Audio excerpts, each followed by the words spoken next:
দ্বিতীয় ওভারেই লিটন দাসের catch drop. Bowler ছিলেন আলী খান, যিনি পাকিস্তান বংশোদ্ভূত এবং ফ্র্যাঞ্চাইজি লিগ খেলেছেন আইপিএল, বিপিএল, সিপিএল এর মতো বড় আসরে। লাইফ পেয়েও কাজে লাগাতে পারেননি লিটন। তিনি করেন 15 বলে 14 রান। উইকেটটি নেন জশদীপ সিং, যিনি জেসি সিং নামে পরিচিত। যুক্তরাষ্ট্রের ঘরোয়া লিগে হ্যাট্রিক রয়েছে সিপিএল খেলা এই অলরাউন্ডারের।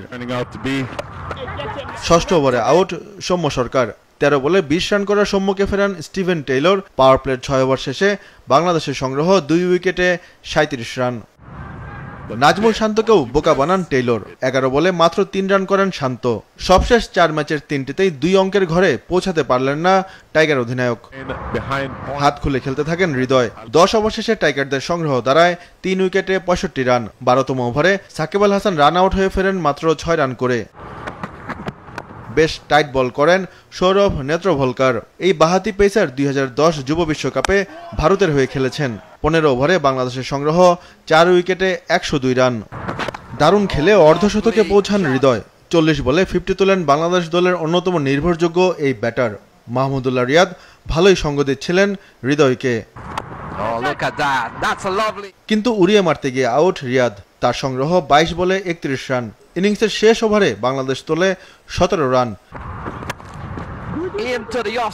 20 ওভারের সংগ্রহ দাঁড়ায় 6 উইকেটে 153। তাহিদ হৃদয় 47 বলে করেন সর্বাধিক 58 রান। 154 রানের লক্ষ্যে যুক্তরাষ্ট্রের হয়ে ওপেন করেন স্টিভেন টেইলর। তাকে বলা হয় যুক্তরাষ্ট্রের ইতিহাসের সেরা ব্যাটার। প্রথম শ্রেণীর ক্রিকেটে তিনি খেলেছেন জ্যামাইকার হয়ে। মোনাঙ্ক প্যাটেল ছিলেন আরেক প্রান্তে, যিনি ভারতীয় বংশোদ্ভূত এবং বর্তমান অধিনায়ক। 2018 সাল থেকে যুক্তরাষ্ট্র ক্রিকেট দলের নেতৃত্বে রয়েছেন। বাংলাদেশ সাফল্য পায় চতুর্থ ওভারে। মোনাঙ্ক প্যাটেল রান আউট 10 বলে 12 রান করে। পাওয়ার প্লের 6 ওভারে সংগ্রহ 1 উইকেটে 43 রান। ক্রিজে আসেন আন্দ্রেয়াস গুস দক্ষিণ আফ্রিকান বংশোদ্ভূত। এ পর্যন্ত 2টি টি-20 খেলে 2টিতেই 50 করেছেন তিনি, তবে এবার বেশিক্ষণ টেকেননি। আন্দ্রেয়াস গুস 18 বলে করেন 23 রান।